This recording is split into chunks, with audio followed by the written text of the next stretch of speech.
దక్షిణామూర్తి స్తోత్రాన్ని బాగా చదివి అందులో ఉన్నటువంటి అర్థాన్ని తెలుసుకోవడం మొదలు పెడితే సర్వాత్మత్వమితి స్ఫుటీకృతమిదం యస్మాదముష్టింస్తవే దానితో పాటుగా కొన్ని సిద్ధులు ముందొస్తాయి. అయితే ఈ సిద్ధుల విషయంలో మీరు ఎలా ఉండాలి? మీరు ఉపన్యాసానికి బయలుదేరి వస్తున్నారు. వస్తుండేటప్పుడు దొరగారి కారు ఎక్కుదామని దొరగారి కారు పెట్టినటువంటి చెట్టు కిందకెళ్ళి నిలబడ్డారు. నిలబడి ఉత్తరీయం ఇలా వేసుకుని కారులోకి ఎక్కబోతున్నారు. చెట్టు మీద కూర్చున్నటువంటి కాకి రెట్ట వేసింది ఉత్తరీయం మీద. చూసుకున్నారు, రెట్ట ఇక్కడ పడింది. దాని దుర్గంధం ముక్కులోకి వస్తోంది. మీరు తొందరగా ఏం చేస్తారు? బయటికి వచ్చారు కాబట్టి మళ్ళీ లోపలికి వెళ్ళరు. కాబట్టి ఎదురింటి వారినమ్మా ఒక గ్లాసులు నీళ్లు ఇవ్వండి అని అడుగుతారు. అడిగి ఉత్తరీయం తీసి ఓసారి నీళ్లు పోసి ఓ ఆకో ఓ రాయో తీసి కడిగేస్తారు. కడిగేస్తే ఓ మత్స అక్కడ ఉంటుంది. ఆ మత్స గురించి మీకు ఇంకా పట్టింపు ఉండదు. దాని విషయం సాకలి చూస్తుంది. మీరు ప్రస్తుతానికి ఉత్తరీయాన్ని తిప్పి వేసేసుకుంటారు. వేసేసుకుని ఉపన్యాసానికి వచ్చేస్తారు తప్ప ఒకవేళ ఇక్కడ వాయిస్ అంటే కాకి వేసినటువంటి రెట్ట చాలా అందంగా ఉందనుకోండి, ఏదో ఒక వజ్రమో వైఢూర్యమో పెట్టినట్టుగా అనిపించింది అనుకోండి, భలే ఉందండి మీ ఉత్తరీయం మీద ఏదో వజ్రం పెట్టినట్టుంది కాకి రెట్ట అన్నాడు అనుకోండి ఎవరో, ఇది భలే ఉందిరా అయితే అలాగే ఉంచుకుంటానండి అన్నాను అనుకోండి నేను. అప్పుడు మీరు ఏమంటారు? నన్ను ఇప్పుడు పిచ్చాడా ఎర్రేది కాకి రెట్ట తెచ్చి వజ్రంలా ఉందని ఉంచుకోవడం ఏంటని అడగరు నన్ను మీరు. సిద్ధులు కూడా అంతే. మీరు సిద్ధిని పట్టుకున్నారనుకోండి, నాకు సిద్ధులు చాలా బాగా వచ్చేస్తున్నాయని దాని మీద ఆభిముఖ్యం పెట్టారనుకోండి, భ్రష్టుడైపోతాడు. ఎందుకంటే అక్కడ ఆగిపోతాడు. అది కొన్నాళ్ళకి ఏమవుతుందంటే మీలో ఉన్న తపశ్శక్తి కరిగిపోతుంది. కరిగిపోయే వరకు పని చేస్తుంది. ఈ పని చేయడానికి ఎవరు కారణం? లోకం మీ వెంట పడ్డం మొదలవుతుంది. ఏమన్నా మా అబ్బాయి తప్పిపోయాడు, ఎక్కడ ఉన్నాడు? వీడు వెంటనే ఏం చేస్తాడంటే ఫలానా చోట ఉన్నాడు, ఇక్కడి నుంచి దివ్య దర్శనం చేస్తాడు. ఇక్కడ నుంచి వాడు గ్రద్దగా ఊహించుకుంటాడు. గ్రద్దలా ఇక్కడి నుంచి ఇంకో చోటుకి వెళ్ళిపోతాడు. అలా వెళ్ళిపోతే ఏమవుతుంది? అదో సరదా. అందుకని వాడికి చెప్తారు, చూడవయ్యా ఇక్కడి నుంచి ఫోన్ చేసి మీరు ఒకసారి మా ఇంటికి వస్తే బాగుండను సార్, ఒక్కసారి మా ఇంటికి రావాలంటే ఎవడో ఆగ్రా నుంచి ఫోన్ చేసి నీకు నన్ను చూడాలనుందా, ఖచ్చితంగా 8 గంటలకి మీ ఇంట్లో ఉంటాను చూడంటే వీడికి సిద్ధి ఉంది, వీడు వెళ్ళగలరు. అందుకని సూక్ష్మ రూపంలో వెళ్ళిపోతాడు అక్కడికి. వాడు చూశాడు 8ంటికి, చాలా తెల్లబోయాడు. అదేంటంటే అలా వచ్చారు సార్, 7 ఫోన్ చేశారు 8ంటికి నిజంగా వచ్చేసారు. అమ్మ బాబోయ్ ఎన్ని సిద్ధులు ఉన్నాయో అని మిమ్మల్ని రకరకాల యాంగిల్స్ లో ఫోటోలు తీసి పెద్ద పెద్ద ఫోటోలు తీసి అవి పూజ చేయడం మొదలు పెడతాడు. ఊరుకుంటాడేంటి? వాడికి ఏ కష్టం వచ్చినా మీకు ఫోన్ చేస్తాడు, మీరు ఆ కష్టాలు తీస్తాడు. మీ ఆత్మదర్శనం ఏమైంది? అలాగే ఉంది. మీకేమయ్యాయి? ఈ సిద్ధుల వల్ల మీ తపశ్శక్తి నాశనం అయిపోవడం మొదలుపెట్టింది. మొదలు పెడితే ఏమవుతుంది? మీరు ఎప్పటికీ ఆత్మసాక్షాత్కారం అవదు. ఉపాసని బాబా ఇదే జరిగింది. 4 ఏళ్లు ఉండని చెప్పారు. ఆయనకి సిద్ధులు రావడం మొదలెట్టాయి. దక్షిణామూర్తి శ్లోకానికి శ్రీశ్వరాచార్యుల వారు వార్తికం రాశారు. అందులో ఏమని రాశారో తెలుసా అండి? సిద్ధుల గురించి. నేను అందుకే చెప్పా, తెలిసి తెలియని వాళ్ళు చాలా మంది బాబా గురించి నా దగ్గర మాట్లాడడం నేను విన్నాను. ఏమిటంటే అదో పెద్ద క్రెడెన్షియల్, మేము బాబా భక్తులు అండి, మేము బాబా భక్తులు అండి అంటారు. ఆల్ రైట్, నువ్వు బాబా భక్తుడివి కావచ్చు. ఏమిటయ్యా అన్నాం అనుకోండి, వాళ్ళు వెంటనే చెప్పే మాట ఏంటంటే శ్రద్ధ గురించి చెప్తూ పక్కనే సాబూరి గురించి కూడా బాబా గారు ప్రస్తావన చేశారు.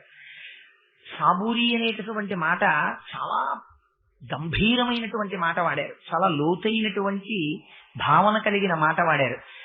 దేనికి సాబూరి అసలు? సాబూరి అంటే సహనము. సహనము అంటే దేనికి సహనం? సహనం అంటే ఓర్పు. అవన్నీ పర్యాయ పదాలు, ఇంచుమించు దగ్గరగా అర్థం వచ్చేటటువంటి మాటలు. లేదా వేచి ఉండుట, లేదా తొట్టుపాటు పడకుండుట, లేదా తనకున్నటువంటి విశ్వాసాన్ని మధ్యలో వదలకుండా ఉండుట, లేదా నిరీక్షించుట, లేదా ప్రయోజనము సిద్ధించే వరకు కూడా ఉండగలుగుట. ఇవన్నీ దానికి పర్యాయ పదాలుగా అర్థాన్ని సూచిస్తాయి. అయితే మనకు ఒక అనుమానం వస్తుంది. ఒక గురువు ఉన్నారు, ఆ గురువు పట్ల ఒక శిష్యుడికి ఒక గురి ఏర్పడింది. అసలు ఈ రెండో అనుమానం ఎందుకు? ఆ గురి ఉంటుందా, అది అలా నిలబడుతుందా, ఓర్పుతో అలా ఉంటాడా ఫలితానికి? ఈ మాట ఎందుకు వాడవలసి వచ్చింది అసలు బాబా గారు సాబూరి అన్న మాటని? అంటే మీకు ఒక యథార్థమైన విషయాన్ని నేను ఇక్కడ విజ్ఞాపన చెయ్యాలి. విశ్వాసము అనేది ఏర్పడడం ఒకప్పుడు ఏర్పడచ్చు. ఏర్పడినటువంటి విశ్వాసం 2 కారణాల చేత పోతుంది. బాగా జ్ఞాపకం పెట్టుకోండి. ఇది ఉపాసనా సంబంధమైనటువంటి రహస్యం. దీన్నంతటినీ కలిపి 3 అక్షరాల్లో పెట్టేశారు బాబా గారు. అమ్మాయి ఇది నా దగ్గర పుచ్చుకున్నారు, ఆగిపోయిసా అన్నారంటే. 2 కారణముల వల్ల మీ విశ్వాసము చెడిపోతుంది. మీరు భగవంతుణ్ణి విశ్వసించారు. కొన్ని గురువుని పక్కన పెట్టండి, నేను గురువు అనేటటువంటి పదం అవమానింపబడడానికి నేను వ్యతిరేకిని, అందుకని ఉదాహరణకి కూడా నేను దాన్ని వాడను. భగవంతుడను క్షమించుగాక చెప్పవలసి వచ్చినందుకు ఈ ఉపమానం వాడినందుకు. మీరు భగవంతుని యొక్క స్వరూపాన్ని విశ్వసించారు, ఈశ్వరుడు ఉన్నాడు అని నమ్మారు. నమ్మి మీ జీవితాన్ని ఈశ్వరాభిముఖంగా నడిపించుకుంటున్నారు. అంతేగా ఉపాసన అంటే. ఉపాసన అంటే ఏమిటి? ఉపాసన అంటే భగవంతుడు ఉన్నాడు అని నమ్మి మీకు వస్తున్నటువంటి ప్రతి విషయాన్ని, మీరు చేస్తున్నటువంటి ప్రతి కర్మని ఈశ్వరార్పణగా నడుచుట. ఏ ఫలితం రానివ్వండి, ఈశ్వరుడు నాకు ఇది ఇచ్చాడు అని మీరు నమ్మి ఉండగలుగుట. అలా ఉంటే మీరు ఉపాసనా మార్గంలో ఉన్నట్టు, మీరు భగవంతుణ్ణి నమ్మి ప్రవర్తించినట్టు. దానికే ఉపాసన అని పేరు. హనుమ, నేను 100 యోజనముల సముద్రాన్ని దాటతాను. ఎలా? యథా రాఘవ నిర్ముక్త శరశ్వసన విక్రమ గచ్చేతత్వమిష్యామి లంకాం రావణ పాలితాం. రామచంద్రమూర్తి యొక్క బంగారు కోదండము నుంచి వినిర్ముక్తమైన బాణం ఎలా వెడుతుందో అలా వెడతాను. బాణందా శక్తి, విడిచిన రాముడిదా శక్తి. రామశక్తి బాణంలో ప్రవేశించి వెడుతోంది. అలా నేను ఏది పొందనివ్వండి, ఒక పని చేశాను, కోటేశ్వరరావు గారు చేశారు అంటారు, కానీ లోపల నేను నమ్మను. ఈశ్వరుడు నా చేత చేయించాడు, నేను మార్చుకుంటాను. ఎలా? మీరు కోటేశ్వరరావు గారు చేశారు అంటే ఉదాహరణ నా మీద పెట్టుకుని చెప్తాను, ఘనతకి చెప్పుకోవడం లేదు. నేను వెంటనే లోపల అనుకుంటాను, ఈశ్వర నువ్వు నా చేత ఈ పని చేయించి నన్ను కృతార్థుడను చేసితివి అంటాను. ఇప్పుడు నేను ఎక్కడున్నట్టు? ఉపాసన మార్గమునందు ఉన్నట్టు. ఎందుకని? అలాగే మీరు నన్ను రేపు తిట్టచ్చు దేనికైనా, కోటేశ్వరరావు గారు ధూర్తుడు, ఈ పని చేశాడు అని ఒక రనస్సు. అప్పుడు నేను ఈశ్వర, ఏ జన్మలోనో నేను చేసినటువంటి పాపము ప్రజలు నన్ను సక్రమముగా అర్థము చేసుకోలేక నన్ను నిందించుట అన్న చర్యల వలన పోయినది. ఇప్పుడు ఏమైంది? నా పట్ల వచ్చిన దూషణ కానీ నాకు వచ్చిన భూషణ కానీ రెండూ సమానంగా ఈశ్వరార్పణం అయిపోయాయి. తప్పించి అందులో నా ప్రమేయం నేను ఎప్పుడూ పెట్టుకోలేదు. పెట్టుకోకుండా వెళ్ళగలగడం ఉపాసన మార్గం. ఇది 2 కారణముల వల్ల చెడిపోతుంది. ఇలా చెడిపోవడమే సబూరి పాడైపోవడం అంటారు. ఇదే ఆయన సబూరి అన్న మాటలో వాడారు. ఎందుకు పాడైపోతుందండి విశ్వాసం? ఉపాసన ఎందుకు దెబ్బతింటుంది? మొట్టమొదటి కారణం ఎందుకు దెబ్బతింటుందంటే మీ కామ్యం వల్ల దెబ్బతింటుంది. భగవంతుణ్ణి ప్రార్థన చేయడం మొదలుపెట్టినటువంటి ప్రతివాడు కామ్య కర్మ చేయడం మొదలు పెడతాడు. మొదట ఏదో కోరిక, దిక్కుమాలిన కోరిక, మనుష్య ఉపాధిలో ఉన్నాడు కదా, అందుకని రజోగుణ తమోగుణములని 2 గుణముల యొక్క ప్రకోపం వస్తుంది లోపల. వస్తే ఓ కోరిక పట్టుకుంటుంది, నాకు ఈ కోరిక తీరాలి, ఆ కోరిక తీరాలి అని భగవంతుడికి విజ్ఞాపన చేస్తాడు. అది యుక్తాయుక్త విచక్షణ ఉండదు. మనిషికున్న గొప్పతనం ఏంటంటే, ఈ కోరిక పొందడానికి నేను అర్హుడను కాననా, ఈ విచక్షణ వాడికి ఉందనుకోండి, వాడు చాలా ఉత్తముడై కూర్చుంటాడు. అసలు ఈ విచక్షణ ఉండదు. ఈ విచక్షణ లేకుండా ప్రపంచంలో ఉన్నవన్నీ నాకు కావాలి, పిచ్చి పిచ్చి కోరికలన్నీ ప్రారంభం అవుతాయి. ఈ కోరిక ప్రారంభమై ఈశ్వరుడి దగ్గర చెప్తాడు. ఎందుకని అంటే వీడికి ఒక అలవాటైంది, నేను భక్తుణ్ణి, నేను రోజు పూజ చేస్తాను, నేను గుళ్ళో కెడతాను, కాబట్టి నేను భక్తుణ్ణి అనడానికి కావలసినటువంటి లాంఛనములను కొన్నింటిని నేను ధరించాను. ఏదో నేను విభూతి పెట్టుకుంటున్నాను, నేను బొట్టు పెట్టుకుంటున్నాను, నేను రుద్రాక్షలు వేసుకుంటున్నాను, నేనేదో ఇలా ఉపాసన చేస్తున్నాను, కాబట్టి నేను పరమభక్తుణ్ణి. అందుకని ఏం చెయ్యాలి? ఇప్పుడు భగవంతుడు నన్ను కాపాడాలి. కాపాడడం అంటే ఏంటి? నా కోరిక, ఏ కోరికలున్నా ఈశ్వరుడు తీర్చాలి. ఇప్పుడు ఈశ్వరుడు మీ ముంగిట ఉన్నటువంటి ఒక పాలేరు మీ దృష్టిలో. ఎందుకనంటే మీ కోరికలన్నీ తీర్చాలి. వ్యాసుడు అన్నాడు, లలితా సహస్రం అంతా చెప్పి వాంఛితార్థ ప్రదాయిని అన్నాడు. ఎంత గమ్మత్తైన మాట వాడాడో చూడండి. యోగ్యమైన కోర్కెలను ఇచ్చుదానా అన్నాడు. వాంఛితార్థ ప్రదాయిని అంటే కోరిన కోరికలు ఇస్తుందని కాదు, మీకు ఏది యోగ్యమో అది ఇచ్చు తల్లి అన్నాడు. ఎంత గమ్మత్తైన మాట వేసేశారో చూడండి. మీరు ఏ కోరికలు కోరితే ఆ కోరికలనిచ్చు తల్లి అని ఆయన అనలేదు. అలా అయితే కామదా అనాలి. ఎందుకు ఆ మాట అండం అంటే, చిన్నతనంలో పిల్లవాడు చెయ్యకూడనటువంటి పనులు కొన్ని ఉంటాయి. వాడికి తెలియదు ఈ పని చెయ్యకూడదు అని, వాడికి విచక్షణ ఉండదు. అందుకని వాడు ఏం చేస్తాడంటే, ఆ చెయ్యకూడనటువంటి పనిని నేను చేస్తాను అని సరదా పడుతుంటాడు. వాడికి పుస్తకాలు తీసి చదువుకోవాలని ఉండదు, అస్తమానం టీవీ చూద్దామని ఉంటుంది. అస్తమానం టీవీ పెట్టు కూర్చుంటాడు. అమ్మ అంటుంది, ఇప్పుడు టీవీ పెట్టకు, ఇప్పుడు పరీక్షలు, నువ్వు చదువుకో అంటుంది. ఇవి 2 పరస్పర విరుద్ధమైన విషయాలు. వాడు చదువుకుంటే ఉన్నతిలోకి వస్తాడు, అమ్మకి తెలుసు. వాడికి ఇప్పుడు టీవీ చూస్తే వాడు సుఖంగా ఉంటాడు, వాడికి తెలుసు. వాడికేం కావాలి? టీవీ కావాలి. అమ్మకేం కావాలి? వాడు వృద్ధిలోకి రావడం కావాలి. నువ్వు టీవీ చూడకు అని అమ్మ చెప్తుంది. వాడి ఇంద్రియములకు వశుడయ్యాడు. ఇప్పుడు వాడి కంటికి టీవీ కావాలి. అందుకని అజ్ఞానంతో వాడు టీవీ చూస్తానంటాడు. 2 మార్లు చెప్తుంది, 3 మార్లు చెప్తుంది. అమ్మ ఏం చేస్తుందంటే చెవి నిలేసి లాగి 2 లెంపకాయలు కొట్టి టీవీ కట్టేసి గదిలోకి తీసుకెళ్లి కూర్చొని చదువుకోని తలిపేస్తుంది. వాడికి వెంటనే ఏమొస్తుంది చెప్పండి? మా అమ్మ పరమ పూజనీయురాలు, మా అమ్మ నన్ను ఇలా చెవి మెలిపెట్టి టీవీ కట్టేసి గదిలో కూర్చోపెట్టబట్టి కదా నేను చదువుకుంటున్నాను. ఆహా, మా అమ్మ ఇలా చేయకపోతే నేను ఎంత పాడైపోతున్నాను వాడు అంటాడా? మీరు ఒకసారి ఆలోచించండి. భార్య భర్త మీద కూడా అలాగే ఉంటుంది, భర్త భార్య మీద కూడా అలాగే ఉంటాడు. ఎంత వయస్సు వచ్చినా జ్ఞానం లేకపోతే శిక్ష రూపంలో వస్తున్నటువంటి అనుగ్రహాన్ని గుర్తించుకోలేడు. గుర్తించుకోలేక అమ్మ మీద కోపం, ఆ కళ్ళిలా నులిమేసుకుంటూ, అవును టీవీ నాకైతే కట్టేస్తుంది, వీళ్ళు మాత్రం చూడొచ్చు 9 వరకు, నేను మాత్రం చూడకూడదు. అమ్మ ఎందుకు చూడొద్దంటే వాడికి అనవసరం, వాడు నింద చేస్తాడు. ఎందుకని? తన కోరిక తీరలేదు. ఓ పిల్లవాడు అజ్ఞానంతో ఎలా తల్లిని నింద చేస్తాడో భక్తుడైన వాడు పరమాత్మని కూడా అలాగే నింద చేస్తాడు. ఎందుకు? వాడి కోరిక తీరలేదు. ఇందులో మళ్ళీ సాబూరిలో గొప్పతనం ఏమిటో తెలుసా అండి? ఇందులో మళ్ళీ ఓ గమ్మత్తు ఉంటుంది. వ్యభిచారము అన్నారు శాస్త్రంలో. భక్తి వ్యభిచారం ఒకటి మొదలు పెడతాడు. ఏమిటా భక్తి వ్యభిచారం అంటే? నేను పార్వతీ పరమేశ్వరుల్ని పూజ చేశానండి కొంతకాలం, పూజ చేస్తే నా కోరికలు తీరలేదు, అందుకని ఏమండి ఇంకో దేవుడు ఎవరైనా ఉన్నాడా? ఇంకో దేవుడు ఎవరైనా ఉపాసన చేస్తే నా కోరికలు తొందరగా తీరుతాయా? నేను అటువైపుకి వెళ్ళిపోతాను అంటే ఇంకో అజ్ఞానుడు ఉంటాడు. వీడికి వాడి అజ్ఞానం తోడవుతుంది. వాడెంత లేచి మాట మాట్లాడతాడంటే భగవంతుడి గురించి, ఈ దేవుణ్ణి వదిలేయి, ఆ దేవుణ్ణి పట్టుకుంటే ఆయన కోరికలు తీర్చడంలో ఆయనకు సాటి, ఆయన కోరికలు బాగా తీరుస్తాడని చెప్తాడు. వెంటనే వీడు ఏం చేస్తాడంటే ఈ విగ్రహాలు మూట కట్టేసి తేరగా శివాలయాలు అవి దొరుకుతాయి, తీసుకెళ్లి ఎవడూ చూడకుండా తెల్లారకట్ట అక్కడ పెట్టేస్తాడు. ఈ చండీశ్వరుడి దగ్గర పెట్టేసి ఈ కొత్త విగ్రహం ఒకటి కొనుక్కొస్తాడు, అది పెడతాడు ఇక పూజా మందిరంలో పెట్టి, ఇంకా అది మొదలు పెడతాడు. ఆ నామం, ఆ మూర్తి, అవి కొన్నాళ్ళు చేస్తాడు. వీడి కర్మ ఫలితాన్ని ఎవడు తీసేస్తాడు. అందుకని చెప్పి అక్కడ ఏం కలిసి రాదు వీడికి. మళ్ళీ 3వ వాడు దొరుకుతాడు, మళ్ళీ వాడోటి చెప్తాడు. జబ్బుకి మందు చెప్పేవాడు, భగవంతుడి గురించి సలహా చెప్పేవాడు ప్రపంచంలో చాలా ఎక్కువ, ప్రామాణికంగా చెప్పేవాడు తక్కువ. అందుకని చెప్పి వాడేం చెప్తాడంటే 3వ దేవుణ్ణి తెచ్చుకోమంటాడు. అప్పుడు వీడేం చేస్తాడంటే వాడు ఇవి మూట కట్టేస్తాడు, కట్టేసి ఆ దేవుణ్ణి తెచ్చి అక్కడ పెడతాడు. మీరొక్కటి ఆలోచించండి, నిజంగా దేవుళ్ళు అన్న వాళ్ళు ఇంతమంది ఉన్నారనుకోండి ప్రపంచంలో, ఇన్ని లోకాలు, ఇంతమంది దేవుళ్ళు నిజంగా యథార్థంగా ప్రపంచంలో ఉన్నారనుకోండి, ఎవడి ఫాలోయింగ్ వాడికి ఉంటుంది. కోటేశ్వరరావు కొన్నాళ్ళు నా భక్తుడు, వీడిని వాడు మార్చేశాడు అనవసరంగాను, వాడు మార్చేసి నా భక్తుల సంఖ్య తగ్గిపోతోంది, అటువైపుకి పెంచేస్తున్నాడు, వీడి సంగతి చెప్తాను చూడని చెప్పి ఆ ప్రచారం చేస్తున్న వాడిని దెబ్బ కొట్టేస్తాడు. ముందు దెబ్బ కొట్టేసి వాళ్ళు లేకుండా చేసేసి ఈ కక్షలు ఎక్కడికి వెళ్ళిపోతాయంటే దేవుళ్ళు కొట్టుకోవడం మొదలు పెడతారు. సహజం కదా మరి. అలా చూస్తూ ఊరుకుంటాడండి, ఎవరు లేకుండా పోతేను వాళ్ళు కొట్టుకుంటారు. కొట్టుకుంటే ఏమైపోతుందంటే పురాణాలు, వేదాలు ఇవన్నీ ఎక్కడికెడతాయంటే దేవుళ్ళ యుద్ధాలకు వెళ్ళిపోతాయి. ఎంత అమాయకత్వం చూడండి. ఇదో వ్యభిచారం.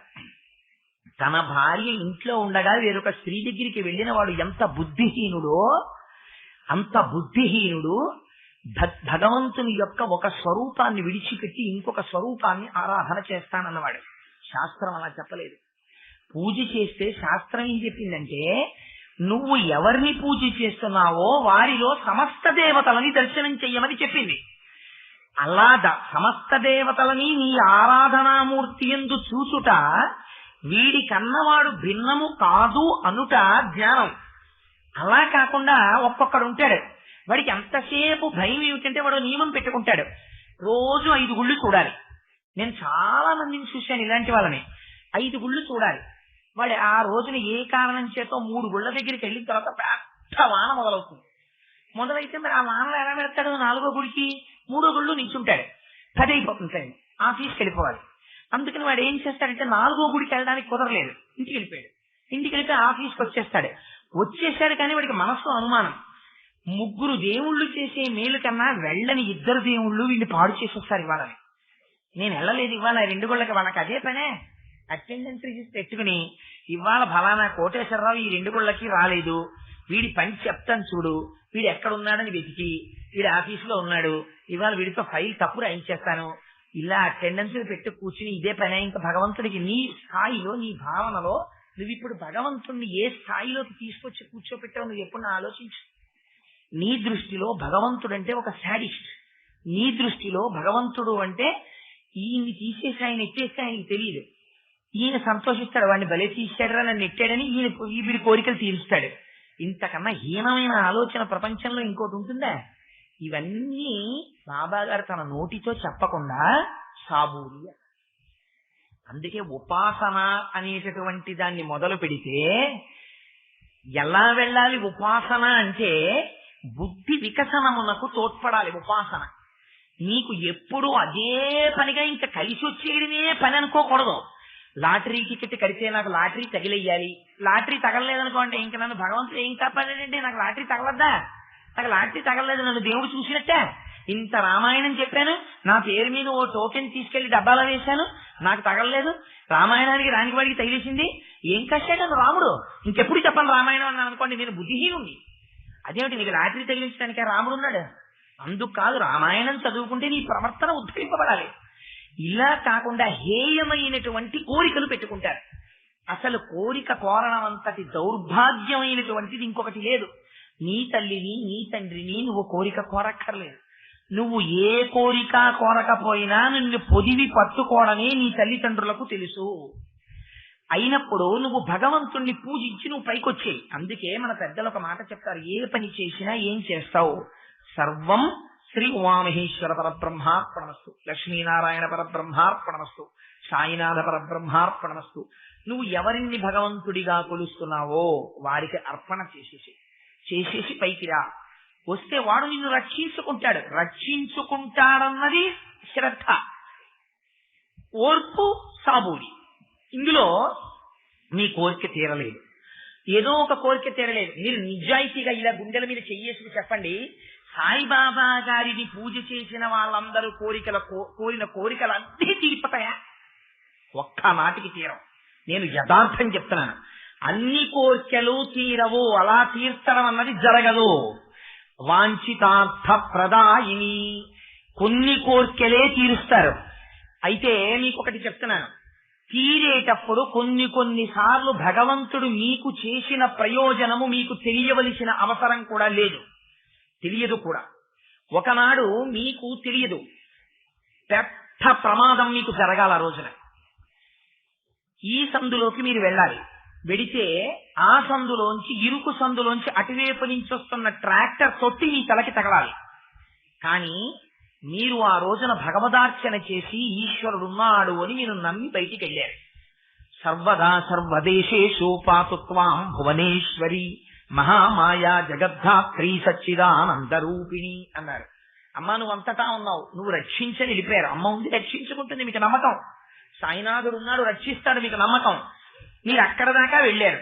వెళ్ళిన తరువాత సందు తిరగబోతుంటే ఓ ఇట్నుంచి వెడుతున్న రెండాటోలు, అట్నుంచి వెడుతున్న రెండాటోలు, సందు బ్లాక్ అయింది.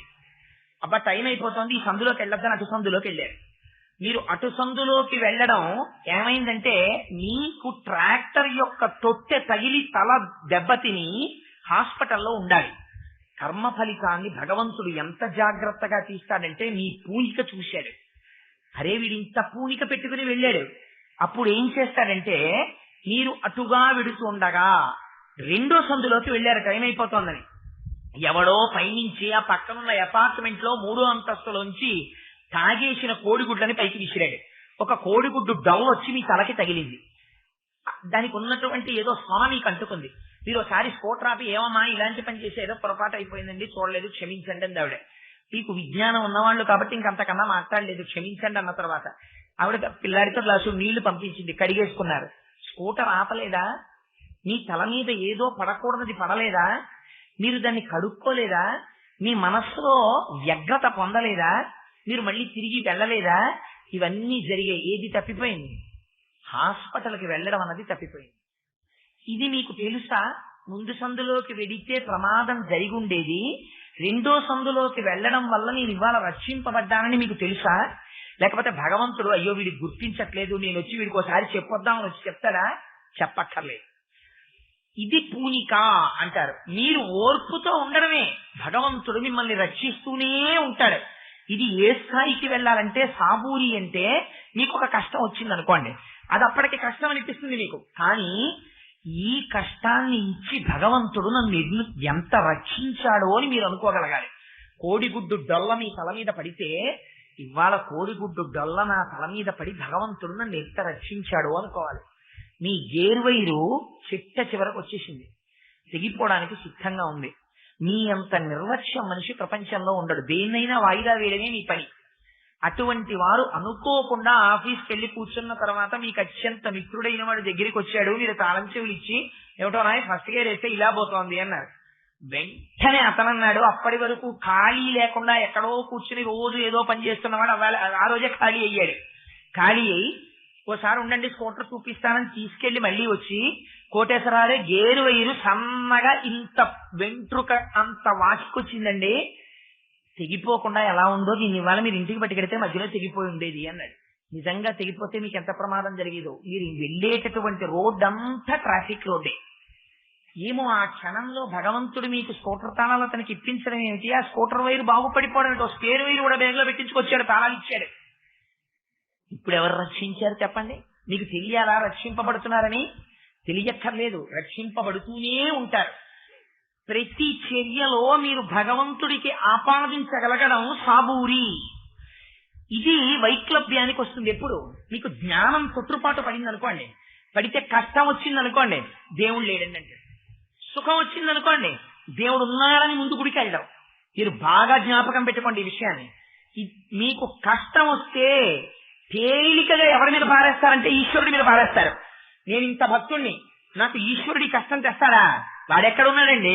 లేడు దేవుడు అంటాడంతే. వెంటనే మీకు సుఖం వచ్చింది, వెంటనే ఇది నాది కాదు, నాకు ఈశ్వరుడు ఇచ్చాడు ఈ సుఖాన్ని అని ఉన్నవారు ఉన్నట్టు కాళ్ళు కడుక్కుని అపవిత్ర పవిత్రో వా సర్వావస్థ అంగతోపి వా ఈశ్వరే పుండరీకాక్షం సభాష్యాభ్యంతర శుచి పుండరీకాక్ష పుండరీకాక్ష పుండరీకాక్ష అనుకుని స్నానం కూడా చెయ్యకుండా ఉన్నవారు ఉన్నట్టు వెంటనే దేవాలయంలోకి వెళ్ళి స్వామి నాకు ఇంత మేలు చేశావు అను, మీ పూజా మందిరంలోకి వెళ్ళి సాష్టాంగ నమస్కారం చేసి ఈశ్వర నాకు ఇంత మేలు చేశావనో మీరు అనగలుగుతున్నారా? మనం అంటలేదే, మీరు అంటున్నారేమో పెద్దలు, నాకు తెలియదు. నేనంత స్థాయికి ఇంకా ఎదగలేదు. నాకు ఒక ఉపకారం జరిగితే నేను నా పూజా మందిరంలో వెంటనే ప్రణిపాతం చెయ్యట్లేదే. నీకు మేలు జరిగితే నీ గొప్ప, నీకు కీడు జరిగితే అందుకోవడానికి నెత్తికెత్తుకోవడానికి నీకు ఈశ్వరుడు నీ ఇంటి పాలేరా? నీకెక్కడుంది సాబూరి? ఇది నీకు సాబూరియా? ఇది నీ ఓర్ప? నీ ఉపాసనలో నువ్వు ఎదిగావా? నీకు వేచి ఉండడం చేతనైందా? కాలా. సాయిబాబా గారు తన గురువుని 12 సంవత్సరాలు అనుగమించారు. అనుగమించినప్పుడు బాబా గారికి తన గురువు గారు ఇన్ని సంవత్సరాలు చేస్తే నీకు ఈ శక్తులు వస్తాయని కానీ నువ్వు ఈ సిద్ధిని పొందుతావని కానీ చెప్పినట్టు బాబా మనకు ఎక్కడా చెప్పలేదు. 12 ఏళ్ళు ఉన్నారో 14 ఏళ్ళు ఉన్నారో ఆయన వెంట తిరిగారంతే. ఎలా? చాపని చాప పిల్ల చూసినట్టు, తాబేటి పిల్ల తాబేలుని చూసినట్టు. నా గురువు ఉన్నారు అంటే ఆయన వెంట తిరిగారు. ఎవరు రక్షించారు? ఎవరు ఈ స్థాయిని ఇచ్చారు? ఆయన గురువు ఇచ్చారు. ఈ 12 ఏళ్లలో అయ్యా 8 ఏళ్ళు అయిపోయిందండి, మీ వెంట తిరిగానండి, నాకేం వచ్చిందండి, నాకేం రాలేదండి, నన్ను ఎవరు గౌరవించారు, నన్ను ఎవరన్నా తీసుకెళ్లి సన్మానం చేశారా, సత్కారం చేశారా, నాకంటూ ఎవరైనా శిష్యులు ఉన్నారా, ఏమి ఎదిగాను సార్, మీ చుట్టూ తిరిగి 8 ఏళ్ళు అయిపోయింది, ఫలానా ఆయన చుట్టూ 3 ఏళ్లు తిరిగి శిష్యరికం చేశారు ఒక ఆయన, ఇప్పుడు చూడండి ఆయన ప్రభ ఎలా వెలిగిపోతోందో, నిజంగాను ఆయన్ని ఎంత గౌరవిస్తున్నారో అని బాబాగారు ఎప్పుడైనా అడిగారా?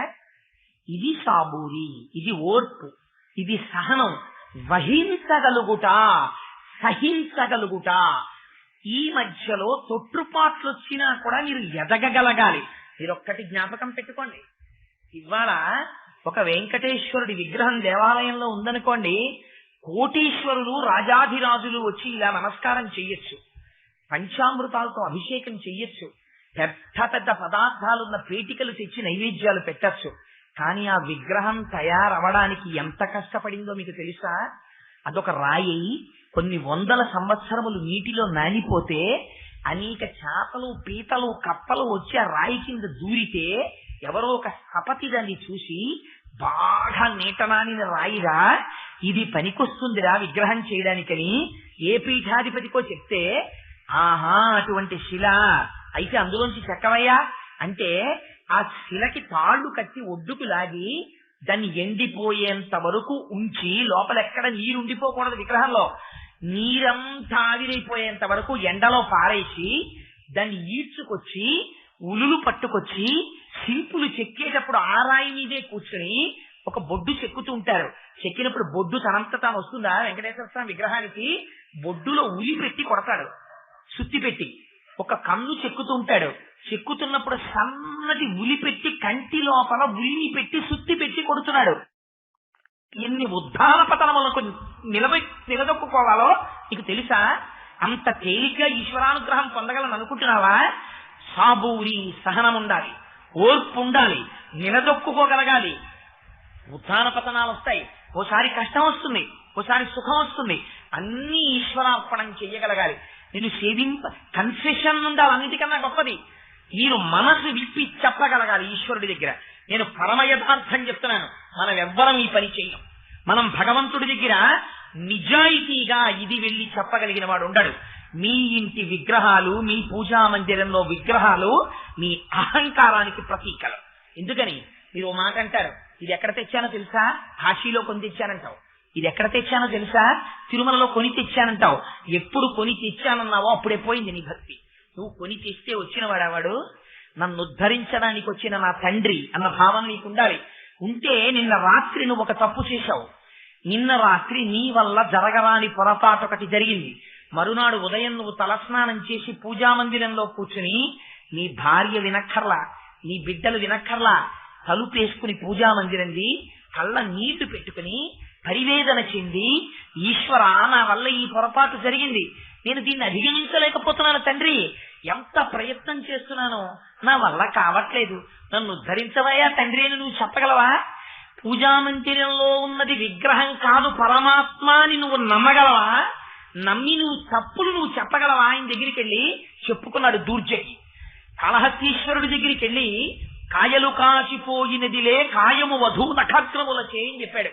ఈశ్వర తెల్లారులేస్తే నీ గుడికి వస్తాను, అభిషేకం చేస్తాను, గొప్ప కవిత్వం రాస్తాను, శారదా కటాక్షం ఉంది, గొప్ప గొప్ప మాటలు చెప్తాను. ఇదేమి ప్రారంభం ఈశ్వర? స్త్రీ సుఖం నుంచి నా మనస్సు మళ్లించుకోలేకపోతున్నాను. ఒక్క స్త్రీతో ఉండేటటువంటి సుఖం నా మనస్సుకి సరిపోవడం లేదు. సరిపోక వేశ్యవాడలలో తిరుగుతున్నాను రాత్రుళ్ళు. ఆ వేశ్యలు నా శరీరాన్ని గిల్లుతున్నారు. గిల్లితే నాకు ఒక రకమైన సుఖం కలుగుతోంది. దాని చేత నా ఒళ్ళంతా కాయలు కాసింది. ఇన్ని కాయలు కాసినా నాకు ఇంకా స్త్రీల యొక్క ఊరువల సౌందర్యం, తొడవ మీద ఉన్న సౌందర్యం పట్ల నా కామం తీరలేదయా. రోషీరోయదు కామినీజనుల తారుణ్యోరు సౌఖ్యంబులను బాషీబాయదు పుత్ర మిత్రధన సంపద్భ్రాంతి వాంఛాలతలు కోశీకోయదు నామనంబకట నీకున్ ప్రీతిగా సత్క్రియలు చేసి చేయదు దీని తుళ్ళనసవే శ్రీకాళహస్తీశ్వర అని చెప్పుకున్నాడు. నీ జీవితం మొత్తం మీద నువ్వు ఈ పూజా మందిరం ముందు కూర్చుని నువ్వు చేసిన తప్పు కన్నీళ్లతో ఈశ్వరుడికి చెప్పుకున్న సంఘటన ఒకటి నాకు చూపించు. ఇంత నిజాయితీగా, ఈశ్వర నేను తప్పు చేస్తున్నాను, నా వల్ల ఈ దోషం జరుగుతోంది, నేను దీన్ని అధిగమించలేకపోతున్నాను, నా పొరపాటు జరుగుతోంది, తండ్రి నన్ను మన్నించు, ఇంకొకసారి వచ్చి నీకు నేను ఇలా క్షమార్పణ చెప్పవలసిన అవసరం లేకుండా ఆ బలహీనతని గట్టెక్కగలిగిన బలాన్ని నాకు ఈ తండ్రి అని చెప్పుకున్నవాడెవరు? ఇలా చెప్పుకోగలిగేవనుకో నువ్వు సాబూరిలో నిలబడ్డావని గుర్తు. నువ్వు ఉద్ధాన పతనాల్ని, కష్ట సుఖాల్ని, లోటుపాట్లని రాయలవారి చేత నేను మన్ననలు పొందానని చెప్పుకున్నాడు. నేను ఇంత స్థితికి వెళ్ళానని చెప్పుకున్నాడు. ఈశ్వర నీ పాదములు పట్టుకుంటే సాలపురికి మోక్షం ఇచ్చావని చెప్పుకున్నాడు. చెప్పుకుని వేశ్యవాడలలో తిరుగుతున్నానని చెప్పుకున్నాడు. దుర్జటి దాచుకోలేదే. ఎందుకు కాళహస్తీశ్వర శతకం ఇవాళకి ప్రామాణికంగా నిలబడిపోయింది. నువ్వు చెప్పగలిగావా నీ దోషాన్నలాగా? నీ దోషాన్ని చెప్పడానికి నీకు మనసు రాదు, కానీ క్షమాపణ చెప్పడానికి నీ బుద్ధి రాదు. కానీ నీకొకటి కలిసి రాకపోతే నిందించడానికి దేవుడా? నీ ఇంటి పాలేరా భగవానుడంటే? ఏది నీకు సహనం? ఎక్కడుంది నీకు ఓర్పు? ఎక్కడుంది నువ్వు తట్టుకోగలిగిన శక్తి? నిజంగా నువ్వు ఆయన్ని పూజ చేసినందుకు నీకు ఇవ్వవలసిన ఫలితాన్ని ఇవ్వకుండా ఎంత దయాళువై తగ్గించి ఫలితాన్ని ఆయన నిన్ను కాపాడుతున్నాడో నిజంగా ఈశ్వరుడు వచ్చి నీకు చెప్పాడనుకో, నువ్వు లెంపలేసుకుని కంతుల వెంట నెత్తుటి ధారలు కారుతూ నువ్వు ఆయన పాదాలు వినపడాలి. ఎన్ని దోషాలు చేస్తున్నావు లేస్తే, ఎంతసేపు పరమేశ్వరుడి పాదముల యందు భక్తితో నిలబడుతున్నావు. నువ్వు భగవంతుని యొక్క పాదములు నమ్మడానికి నీ అంత నువ్వు కేటాయించుకున్న సమయం కేవలం ఒక అరగంట. దేనికది? నీ ఇంట్లో ఓ పూజా మందిరం, నువ్వు పూజా మందిరంలోకి వెళ్ళి పూజ చెయ్యడానికి నువ్వు పెట్టుకున్న టైము 30 నిమిషాలు. 30 నిమిషాలు నువ్వు కూర్చున్న పూజలో నీ మనస్సు యథార్థంగా నిలబడింది ఎంతసేపు? 5 నిమిషాలు. మిగిలిన 25 నిమిషాలు నువ్వు చేసింది రిచువల్, యాంత్రికమైన పూజ. దానికి ఏమి మనస్సు నిలబడలేదు. నీ మనస్సు నిలబడింది యథార్థమైతే నీకు ఇక్కడ దర్శనమై పూజ అక్కడ ఆగిపోయి ఆనంద తన్మయత్వంతో నువ్వు అలా నిలబడిపోవాలి. అసలు ఆ పూజ ఇంక తర్వాత జ్ఞాపకానికి రాకూడదు. మరి అంతవరకు ఎందుకు? నీకు ఒక్క మాట చెప్తాను. మీరు హారతి ఇస్తుంటారు. మీరు హారతి ఇచ్చేటప్పుడు చేతిలో హారతి పరికరాన్ని పట్టుకుని ఒక చేతిలో గంట వాయిస్తూ శ్రీయకాంతాయ కళ్యాణ నిధయే నిధయేర్తినాం శ్రీ వెంకట నివాసాయ శ్రీనివాసాయ మంగళం అంటారు. హారతి ఇవ్వడానికి హారతి ఎన్ని మాటలు తిప్పాలి, ఎక్కడి నుంచి ఎక్కడి వరకు తిప్పాలి, ఎలా చూపించాలి, దానికి నియమం ఉంది.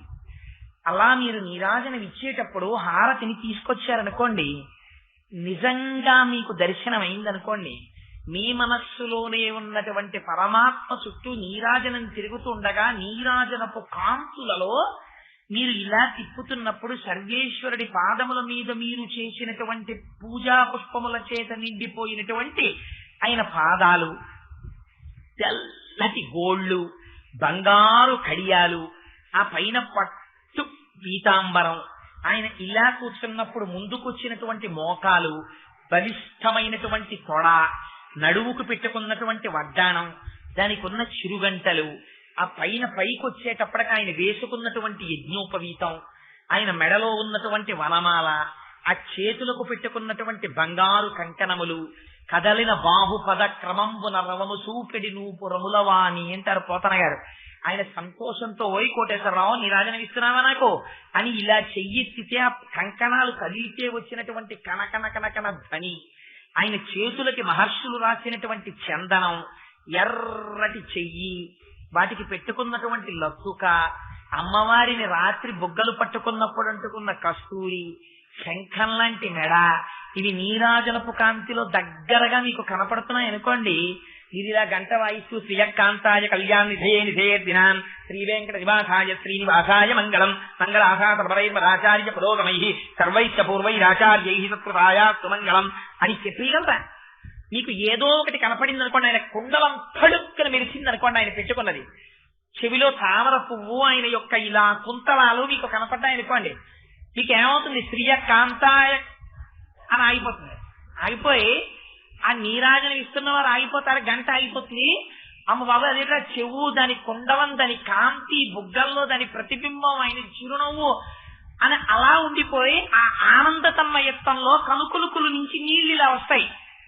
అలా మీరు చేసిన నాడు మీరు పూజ చేసినట్టు. ఎన్నిసార్లు మీ పూజలో మీకు అలా కళ్ళమ్మని నీళ్ళు వచ్చాయి? ఎన్నిసార్లు మీరు నీరాజనం ఇచ్చినప్పుడు నిజంగా మీకు అలా దర్శనం అయింది? ఏది ఎన్ని మాటలు నిజాయితీగా మీరు నీరాజనం ఇచ్చారు చెప్పండి. వాడు మీ ఇంటి పాలేరా మీ వెంట తిరగడానికి? అదే మీ అబ్బాయికి మీరు అన్నం పెట్టారనుకోండి, వాడు అమ్మ నాకు వద్దమ్మని వెళ్ళిపోతానమ్మా, నాకు వద్దమ్మని వెళ్ళిపోతానమ్మా అంటే మీరు వదిలేస్తారా? అలా కాదురా, అన్నం తినకపోతే నీరసం వస్తుంది, నాన్న ఆడుకుందు కనివి నీకు చక్క పప్పేసి వేడన్నం చారేసి ఇలా పిసికేసి ఎన్నేళ్ళు వచ్చినా నాన్నగారి ఇలా పిసికేసిన చారు అన్నం అలవాటే పిల్లకి, చక్కగా దాంట్లో నెయ్యి వేసేసి ఇక నువ్వు నవలక్కర్లేదు, గుటుక్కు గుటుక్కు మింగి కడుపు నిండిపోతుంది, నీళ్లు తాగి తాడుకోవడానికి వెళ్ళిపోతుంది కనివి అని ఇలా నోట్లో పెట్టేసి పిల్లకి చారు అన్నంత కడుపు నిండా పెట్టేస్తున్నావే. ఏది నీకు నిజంగా నీ ఇంట్లో తల్లిదండ్రులు నిన్ను రక్షిస్తున్నవాడన్న పూనిక నీకుంటే ఒక్కనాడు నైవేద్యం అలా పెట్టావా? ఒక్కనాడు 2 అరటి పళ్ళకి తొక్క తీసి అక్కడ పెట్టావా? ప్రభువు సేవి అరగించండి అని తొక్క తీసేస్తే ఈగల వెళ్తాయి. రాత్రి పెరుగు అన్నం తిన్నాక నేను తినడం ఎలా నీకు అనుమానం? నీకు పెట్టేటప్పుడే నిజాయితీ లేదు. ఆ పళ్ళు నువ్వు తిందామని పెట్టినవి, ఈశ్వరుడు తినాలని నువ్వు పెడితే కదా. ఎందులో నీకు నిజాయితీ ఉందని ఈశ్వరుడు నిన్ను కాపాడాలి. నిజానికి అయినా వాడు నిజంగా నీ దిక్కుమాలిన భక్తి చూస్తే, నువ్వంటే నువ్వు కాదు నన్ను మహాప్రభు, నీ భక్తి చూస్తే ఈశ్వరుడు ఇంకేం అపకారం చెయ్యక్కర్లా, ఇందులోంచి బయటికి వెళ్ళిపోతే చాలు, చెయ్యి దూర్తురా. కానీ వాడు ఎడుతున్నాడా? వెళ్ళటం లేదే, ఇక్కడే కూర్చున్నాడే. కూర్చుని ఉంటే వాడి నిజంగా నీ జీవితంలో చిన్న కష్టం వచ్చింది అనుకో, వస్తే ఈశ్వర గతంలో నేను ఎంత పాపం చేశానో, అందుకని నా ఎంత అనుగ్రహంతో తండ్రి అమ్మ చిన్నతనంలో కొట్టినట్టు, నాన్నగారు దెబ్బలాడినట్టు, నా ఉద్ధతి కోసం, నా ఉన్నతి కోసం, నన్ను మంచి మార్గంలో పెట్టడం కోసం పెద్ద కష్టం పెడితే తట్టుకోలేనని ఈ చిన్న కష్టంతో తీసేసావా తండ్రి, నేను ఎంత కృతజ్ఞుడనై ఉండాలయ్యా అంటాడు. ఈ మాట నువ్వు అనగలుగుతున్నావా? ఇలా అనలేకపోవడం, కష్టం వచ్చేటప్పటికి ఈశ్వరుడిని నిందించడం ఈ ఓర్మి లేకపోవడం కాదు. ఇది సాబూరి పోవుట. పూజ చేసేవాడికి, ఉపాసన చేసేవాడికి పూనికతో పాటు ఉండవలసినది ఈ ఓర్మి. అప్పుడే నీకు నిజంగా భగవంతుని యందు భక్తి ఉంది అని గుర్తు. అందుకే బాబా గారి 2 మాటలు వాడారు. సాబూరిని అలవాటు చేసుకో. కాబట్టి ఇప్పుడు మొదటిది శ్రద్ధ దేని వల్ల పోయింది? ఈ తుచ్చకామ్యం వల్ల పోయింది. తుచ్చకామ్యము నీది అని గుర్తిస్తే దానికి విరుగుడు నువ్వు క్షమార్పణ చెప్పాలి. నువ్వు చెప్పలేదు, పొరపాటు తీసుకెళ్ళి నెత్తి మీద పెట్టావు, భక్తి వ్యభిచారం చేశావు. ఇన్ని దోషాలు ఎవరివి? నీవి. ఈశ్వరుడిగా నీవే, నీవి. కాబట్టి ఇక్కడ పోయింది సాబూరి. మరి రెండోది ఎక్కడ పోతుందండి? రెండో కారణం ఉందన్నారు కదా మీరు. ఏమిటి రెండో కారణం? నిజంగా ఈశ్వరానుగ్రహం నీకు కలిగింది. నువ్వు ఉపాసన చాలా జాగ్రత్తగా చేస్తున్నావు. కష్టం వచ్చినా ఈశ్వరుడు, సుఖం వచ్చినా ఈశ్వరానుగ్రహమే. ఏది జరిగినా తండ్రి నీ అనుగ్రహమయ్యా అని భక్తితో నిలబడగలుగుతున్నావు. ఇప్పుడేమవుతుందో తెలుసా అండి గమ్మత్తు? ఇప్పుడు పరమేశ్వరుడు మిమ్మల్ని కొత్త పరీక్ష గురి చేస్తాడు. ఏమిటా కొత్త పరీక్ష అంటే? లోకము సమ్మోహనమగుట. వెంటనే ఏమవుతుందంటే నీ వెంట అనుగమించే వారి సంఖ్య పెరిగిపోతుంది. అయ్య బాబోయ్ ఆయన అండి మహానుభావుడండి అంటారు. నమస్కారాలు చేసేవాళ్ళు ఎక్కువైపోతారు. అయ్యా మాకు మంత్రం ఇస్తారా అనేవాడు ఓడు, అయ్యా మాకు ప్రార్థన రాసి పెడతారా అనేవాడు ఓడు, అయ్యా మాకు శ్లోకం చెప్తారా అనేవాడు ఓడు, మీలా ఉపన్యాసం చెప్తామని నేర్పుతారా అనేవాడు ఓడు, అమ్మో ఆయనకి ఇన్ని దివ్య శక్తులు ఉన్నాయో అనేవాడు ఓడు. ఇలా మొట్టమొదటిది ఏమైపోతుందంటే లోకము నిన్ను పొగడడం ప్రారంభం చేస్తుంది. ఇలా ప్రారంభం చెయ్యగానే మొదటి రోజు బాగానే ఉంటుంది, ఇది ఈశ్వర అనుగ్రహం రా అదే ఉందంటాడు. రెండో రోజు కొంచెం అనుమానంగా అంటారా, ఈశ్వరుడు చేయనంటావా, నేనే కదా పుస్తకాలు అవి కష్టపడి చదివాను, ఫోన్లే పోయింది ఉంది ఆయన ఫోన్లే ఆయనదే అని పైన అంటారు, లోపల మాత్రం లేదండి నేను కూడా కొంచెం చేశాను అనుకుంటాడు. మూడోసారి ఏమంటాడంటే ఎంత కష్టపడ్డానో ఎవడికి తెలుసండి అది చెప్పడానికి, ఇలా పూజ చేయడానికి అంటాడు. ఇంకా in terms of is Endeavour బయటికి రావడం మొదలవుతుంది. నేను ఆశీర్వచనం చేస్తే అలా అవడానికి కారణం ఏంటో తెలుసా అండి? 5 గంటలు పూజ చేస్తాను. 5 గంటలు పూజ చేస్తే వీడి ఆశీర్వచనం ఫలించే శక్తి వస్తుందే? ఈశ్వర కృపగా వస్తోంది నీకు ఆ శక్తి. ఈశ్వరానుగ్రహం రావడం ప్రారంభమైంది. ప్రారంభమైతే ఏమవుతుందంటే కొన్ని శక్తులు కూడా వస్తాయి, సిద్ధులు అంటారు వాటిని. ఇంతకన్నా అసహ్యకరమైంది ప్రపంచంలో ఇంకోటి ఉండదు. ఇవి ఎందుకు వస్తాయో తెలుసా అండి? సాధకుణ్ణి పడగొట్టడానికి వస్తాయి. ఇవి వచ్చినప్పుడు తట్టుకోవడం చాలా కష్టం. వీటిని తోసి రాదనాలి. ఈశ్వర నాకు వీటితో సంబంధం లేదయా, నీతో సంబంధం నాకు అక్కర్లేదనాలి. దేనివల్ల నీలో అహంకారం పెరుగుతుందో వాటిని పక్కన పెట్టాలి. ఇది పెట్టాలని చాలా కష్టం. అన్నిటికన్నా ముందు వచ్చేది ఏమిటో తెలుసా అండి? అదే డాక్టర్. సన్మానాలు వస్తాయి. సన్మాన పత్రం అని రాస్తారు, పై ఇంతంత ఉంటాయి. అందులో నువ్వు ఇంద్రుడవు, నువ్వు చంద్రుడవు, నువ్వు ఉపేంద్రుడవు అని చాలా రాస్తారు. రాసి చిట్ట చివర నువ్వు ఉపన్యాస గోరు, నువ్వు ఉపన్యాస గాజు, నువ్వు ఉపన్యాస ఏదో కేశము, ఇలా ఏవో కొన్ని బిరుదులు ఇస్తారు. ఇస్తే వీడు ఏమనుకుంటాడంటే పాపం ఇంకక్కడి నుంచి పరమేశ్వర అష్టోత్తరం పోతుంది. పోయి వీడి అష్టోత్తరం వీడి నిర్మాణం మొదలెడతాడు. నాకు ఎన్ని బిరుదులో తెలుసా అండి? ఇప్పటికి 8. దేవుడి దయవల్ల 11 అయితే ఎంత బాగుండో అంటాడు. 11, 16 ఎందుకు అవన్నీ? ఏం చేసుకుంటావు అవన్నీ పట్టుకెళ్ళి? అవి ఎందుకు వచ్చాయి? నువ్వు ఈశ్వరుడు గురించి చెప్పావు. నువ్వు చెప్పావా? నీ లోపల వాయువు వాక్కుగా మార్చాడు పరమాత్మ. మారిస్తే అదొక గౌరవంగా, అదొక పూజా పుష్పంగా వచ్చింది. అంతవరకు దాన్ని అంతకు మించి నీ అహంకారం పెంచుకోవడానికి పెట్టుకోకూడదు.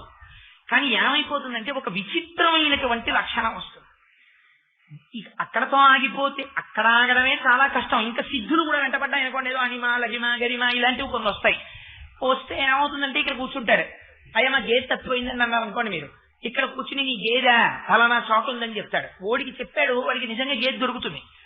అయితే భగవంతుడి దగ్గర లక్షణం ఉంటుంది. ఇలా చెప్పినప్పుడు ఏమవుతుందంటే మీరు చేసినటువంటి తపశ్శక్తిని ఆయన మైనస్ చేస్తాడు. మళ్ళీ ఎప్పుడైతే వాడు వెళ్ళి నా గేదె తప్పిపోయినప్పుడు కోటేశ్వరనాథ్ దగ్గరికి వెళ్తే మీ గేదె బలానా చోట ఉందని చెప్పారంటే గేదెలు పోయిన వాళ్ళందరూ వస్తారు. వస్తే ఇంక వీడి పని ఏమిటంటే గేదెలు పోయినవి చెప్పడం మొదలు పెడతాడు. దీనికే మహానుభావుడు రామకృష్ణ పరమహంస ఒక అందమైన మాట చెప్పారు. Tales and parables of Ramakrishna Paramahamsa ఉంటుంది, మీరు ఎప్పుడైనా చదవండి, ఎంత అందంగా ఉంటుందో. అందులో ఒక వ్యక్తి చాలా కాలం తపస్సు చేయడానికి వెళ్ళిపోయారు. చాలా కాలం తర్వాత మళ్ళీ పరమహంస దగ్గరికి వచ్చారు. వస్తే కలకత్తాలో దక్షిణేశ్వరంలో ఉన్నారు రామకృష్ణ పరమహంస. వస్తే పరమహంస అన్నారు, చాలా గొప్పది, మీరు ఇంతకాలం ఎక్కడున్నారు అన్నారు. హిమాలయాల్లో తపస్సు చేశాను అన్నారు. ఇంతకాలం తపస్సు చేస్తే నీకేమొచ్చింది అని అడిగారు. చాలా సిద్ధులు వచ్చాయన్నారు. ఏమిటా సిద్ధులు అన్నారు. అందరూ చూడండి, ఇక్కడ కలకత్తా లోపలికి వచ్చేటప్పుడు ఆ నదిని దాటి రావడానికి అందరూ పావలా ఇచ్చి పడవికి వస్తున్నారు. నేనేం చేశానో తెలుసా, నాకున్న సిద్ధులతో నది మీద నడిచి వచ్చానన్నారు. అంటే పరమహంస అన్నారు, 20 ఏళ్లు తపస్సు చేసి దిక్కుమాలింది పావలా ఎక్కే పడవ మానేసి నీళ్ళ మీద నడవడం నేర్చుకొచ్చావా, ఎందుకురా తపస్సు నీకని అడిగారు. పావలా ఇస్తే అయిపోయా, దానికి 20 ఏళ్ళ జీవితం బాగు చేసుకోవడం ఎందుకు? ఇలా ఉంటాయి సిద్ధులంటే. నువ్వు ఇంత తపస్సు చేసింది, ఇంత ఈశ్వరార్చన చేసింది, తప్పిపోయిన గేదుల జాడ చెప్పడానికే. ఎందుకని నువ్వేం సాధించావు ఒకసారి వెనక్కి తిరిగి చూసుకో. వాడెవరికో ఏదో కష్టం వచ్చింది, నీకు ఫలానా దానివల్ల కష్టం వస్తోంది కాబట్టి నువ్వు ఇలా చెయ్యి, వాడికి ఎవరికో సలహా చెప్పావు. లేకపోతే వాడు ఎవరికో వాడి కర్మ కలిసి వచ్చిందంటే వాడు ఎవరి గురించో నువ్వు ఏదో ఆరాధన చేసావు. అందుకే అన్ని పైకి చెప్పకూడదు. నీకు అత్యంత అంత్యవాసులు ఉంటారు, వాడు ఉపద్రవంలోంచి బయటికి రావాలని నీకు అనిపించింది, నువ్వు ఒక అర్చన చేశావు, ఒక పూజ చేశావు, ఈశ్వరుడి పాదములు పట్టి ప్రార్థన చేశావు, వాడు వృద్ధిలోకి వచ్చాడు, వాడి కష్టంలోంచి బయటికి వచ్చాడు. అంతే, వాడికి కూడా చెప్పక్కర్లేదు. తెలిస్తే ఓ ప్రమాదం ఉంది. వాడు ఏం చేస్తాడంటే వాచాలత్వం ఇంకోటి చెప్తాడు, ఫలానా వాడి వల్ల నాకు ఈ ఉపద్రవం తప్పిందని. వాళ్ళందరూ నీ వెంట పడతారు. నువ్వు చేయడం మొదలెట్టావనుకో, నీ ఉపాసన అక్కడతో ఆగిపోతుంది. దీనికి మీకు ఒక రహస్యం చెప్పనండి, బాబా గారి జీవితంలోనే జరిగింది. ఉపాసనీ శాస్త్రి అని ఒక ఆయన ఉండేవాడు. ఆయన బాబా గారి దగ్గరికి వచ్చాడు. పారాయణ చెయ్యండి అని ఎందుకంటారంటే, ఉపాసనీ బాబా కదా, ఉపాసనీ బాబా కింద చదివేసుకుని ఎత్తి కట్టేసి ఇవాళ 4వ రోజు అధ్యాయం పూర్తి చేశామంటని చెప్పడానికి కదా. నీకేం అర్థమైంది ఉపాసనా బాబా గురించి అయితే? నువ్వు దాన్ని ఇంకొక చోటికి అనుసంధానం చేసుకోవాలి. అది పువ్వులు అనేక ఉంటాయి, ఇంతవరకు తెల్ల పూలు కడితే అక్కడ 4 ఎర్ర పూలు కట్టుకోవాలి, అప్పుడే దండకంగా అని చెప్పారు. నీకు గత జన్మ పుణ్యము నువ్వు పొందగలవు. నీ మనస్సు తొందరగా భగవంతుడి వైపుకి వెడుతుంది. అందుకని నువ్వు ఒక పని చెయ్యి, ఖండోబా దేవాలయంలో కూర్చో. ఖండోబా దేవాలయం అంటే ఈశ్వరాలయం. ఇక్కడ ఉండు, 4 సంవత్సరాలు ఉండు. ఆయన కాల వ్యవధి కూడా చెప్పారు. పాపం ఎంత ఉదారంగా చెప్పారో చూడండి. 4 ఏళ్లు నా దగ్గర ఉంటే, నేను చెప్పినట్టుగా నువ్వు అభ్యాసం చేస్తే నువ్వు ఒక గొప్ప స్థితికి వెళతావు. ఆయన ఉద్దేశం ఏంటంటే, ఆత్మ యొక్క స్థితిని తెలుసుకోగలుగుతాడు. పరమ ప్రయోజనం ఏమి అంటే ఆత్మ సాక్షాత్కారము. అందుకని నీకు ఆత్మ సాక్షాత్కారం అవుతుంది, అంతే బాబా గారి ఉద్దేశ్యం. అందుకని నువ్వు 4 ఏళ్లు ఉండమన్నారు. ఒక గురువుగా ఆయన, శిష్యుడుగా ఆయన ఉన్నారు. ఆయన ఈయనకి ఏం చెప్పారు, ఈయన ఆయన దగ్గర ఏం నేర్చుకున్నారు మీకు అనవసరం. అది గురు శిష్యుల మధ్య రహస్యం. మంత్రం ఎంత రహస్యమో అనుష్ఠానం అంతే రహస్యం. అది గురు శిష్యులకే తెలుస్తుంది. ఆయన ఏదో చెప్పారు, ఈయన ఏదో చేయడం మొదలుపెట్టారు. అలా జరుగుతోంది. జరుగుతుంటే ఏమొచ్చాయి తెలుసా అండి? ముందు ఆత్మజ్ఞానం రాదు, ఆత్మ సాక్షాత్కారం రాదు, సిద్ధులు వస్తాయి. సర్వాత్మత్వమితి స్ఫుటీకృతమిదం యస్మాదముష్మిన్స్తవే తేనాశ్వశ్రవణాత్ తదర్థమననాధ్యానాక్ష సంకీర్తనాత్. శంకర భగవత్పాదులు దక్షిణామూర్తి స్తోత్రంలో చెప్తారు. దక్షిణామూర్తి స్తోత్రాన్ని బాగా చదివి అందులో ఉన్నటువంటి అర్థాన్ని తెలుసుకోవడం మొదలు పెడితే, సర్వాత్మత్వమితి స్ఫుటీకృతమిదం యస్మాదముష్మిన్స్తవే, దానితో పాటుగా కొన్ని సిద్ధులు ముందొస్తాయి. అయితే ఈ సిద్ధుల విషయంలో మీరు ఎలా ఉండాలి? మీరు ఉపన్యాసానికి బయలుదేరి వస్తున్నారు. వస్తుండేటప్పుడు దొరగారి కారు ఎక్కుదామని దొరగారి కారు పెట్టినటువంటి చెట్టు కిందకెళ్ళి నిలబడ్డారు. నిలబడి ఉత్తరీయం ఇలా వేసుకుని కారులోకి ఎక్కబోతున్నారు. చెట్టు మీద కూర్చున్నటువంటి కాకి రెట్ట వేసింది ఉత్తరీయం మీద. చూసుకున్నారు, రెట్ట ఇక్కడ పడింది. దాని దుర్గంధం ముక్కులోకి వస్తోంది. మీరు తొందరగా ఏం చేస్తారు? బయటికి వచ్చారు కాబట్టి మళ్ళీ లోపలికి వెళ్ళరు. కాబట్టి ఎదురింటి వారినమ్మా ఒక గ్లాసులు నీళ్లు ఇవ్వండి అని అడుగుతారు. అడిగి ఉత్తరీయం తీసి ఓసారి నీళ్లు పోసి ఓ ఆకో ఓ రాయో తీసి కడిగేస్తారు. కడిగేస్తే ఓ మత్స అక్కడ ఉంటుంది. ఆ మత్స గురించి మీకు ఇంకా పట్టింపు ఉండదు, దాని విషయం సాకలి చూస్తూ మీరు ప్రస్తుతానికి ఉత్తరీయాన్ని తిప్పి వేసేసుకుంటారు. వేసేసుకుని ఉపన్యాసానికి వచ్చేస్తారు తప్ప, ఒకవేళ ఇక్కడ వాయిస అంటే కాకి వేసినటువంటి రెట్ట చాలా అందంగా ఉందనుకోండి, ఏదో ఒక వజ్రమో వైఢూర్యమో పెట్టినట్టుగా అనిపించింది అనుకోండి, భలే ఉందండి మీ ఉత్తరీయం మీదేదో వజ్రం పెట్టినట్టుంది కాకి రెట్ట అన్నాడు అనుకోండి ఎవరో, ఇది భలే ఉందిరా అయితే అలాగే ఉంచుకుంటానండి అన్నాను అనుకోండి నేను. అప్పుడు మీరు ఏమంటారు నన్ను? ఇప్పుడు పిచ్చాడా ఎర్రేది కాకి రెట్ట తెచ్చి వజ్రంలా ఉందని ఉంచుకోవడం ఏంటని అడగరు నన్ను మీరు. సిద్ధులు కూడా అంతే.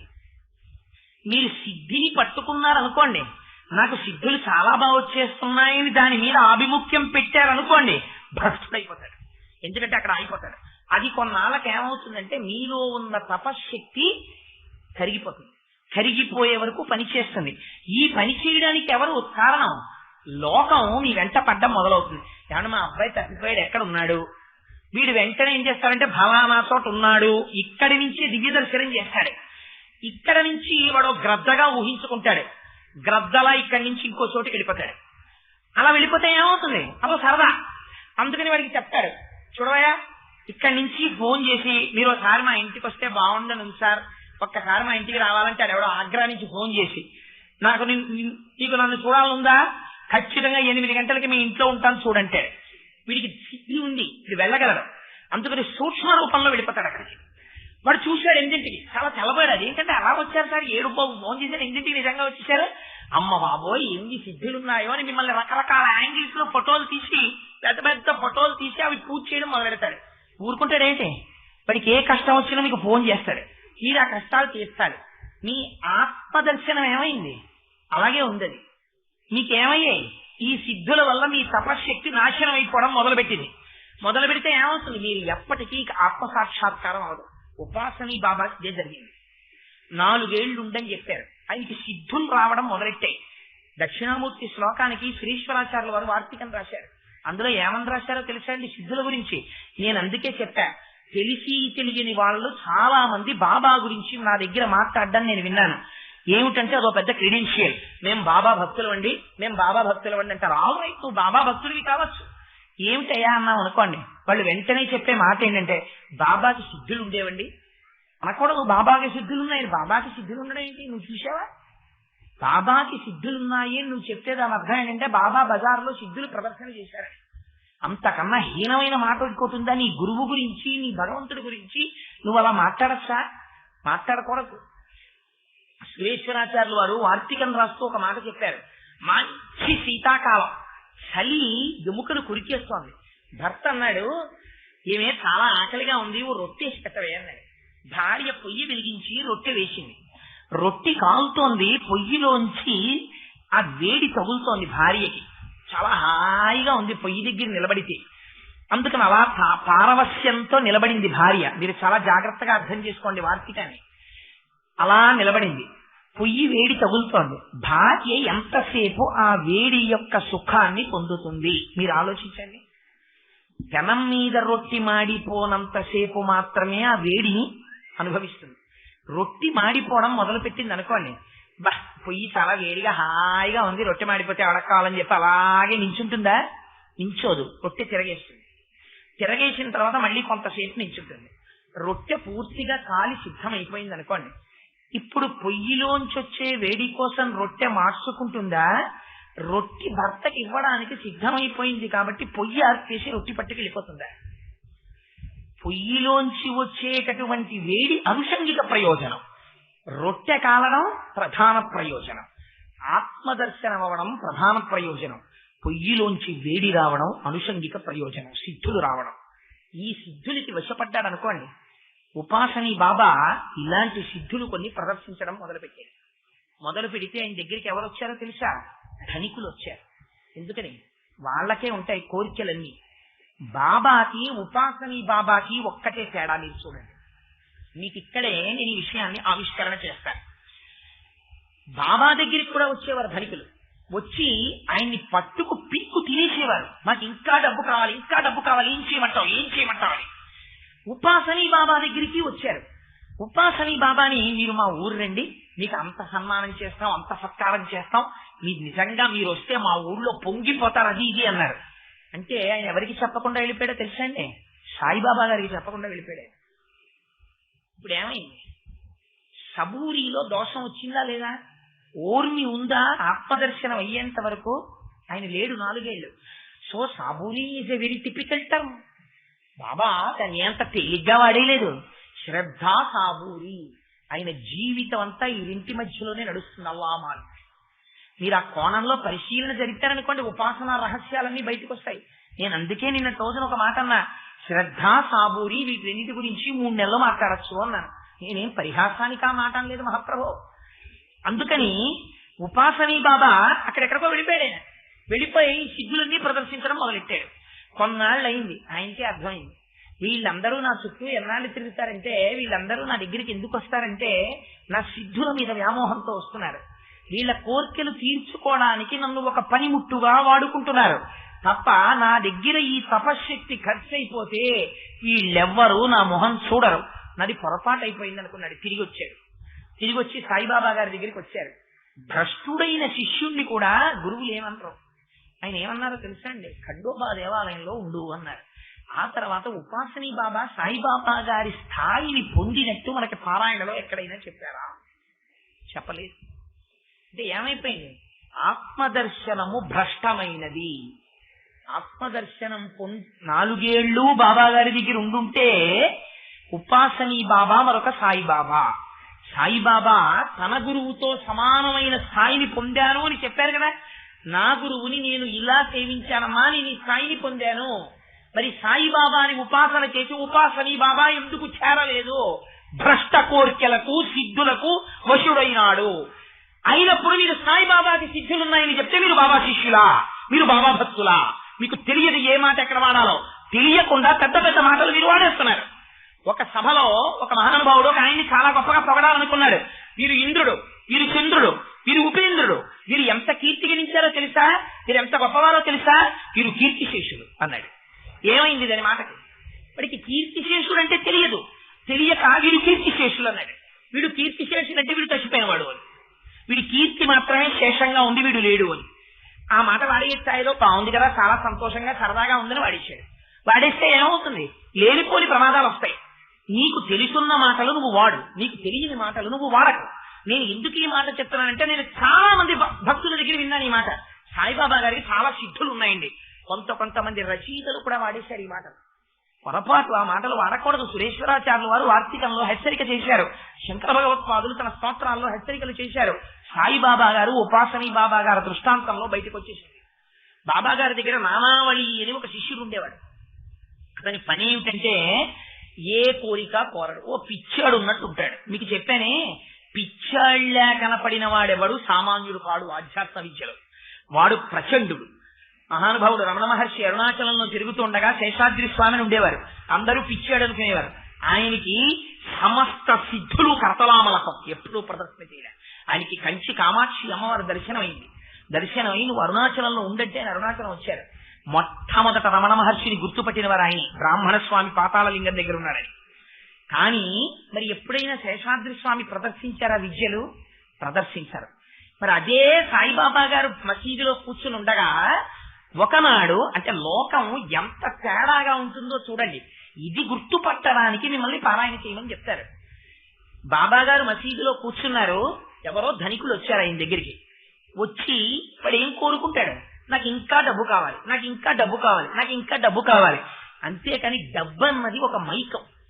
దాన్ని మీరు నెయ్యి పోసి అగ్నిహోత్రాన్ని ఎలా ఆర్పలేరో బాగా జ్ఞాపకం పెట్టుకోండి. డబ్బుని సంపాదించి సంపాదించి సంపాదించి ఈ స్థాయిలో డబ్బు చాలని మీరు అనలేరు. అదే ఏడుగు అవతాల కదా అని రామకృష్ణ పరమహంస చెప్తుండేవారు. ఎంత సంపాదించండి, ఇంకా సంపాదించి ఇంకా సంపాదించి ఉంటుంది. డబ్బే పాపము. ఎందుకని అంటే మిమ్మల్ని తిప్పుతూనే ఉంటుంది, దానికి ఆకర్షణ ఉంటుంది. అందుకే పెద్దలు ప్రయత్నపూర్వకంగా ఒక చోట ఆగిపోతారు. ఎందుకని అంటే ఇక సమయం వృధా అయిపోతుంది.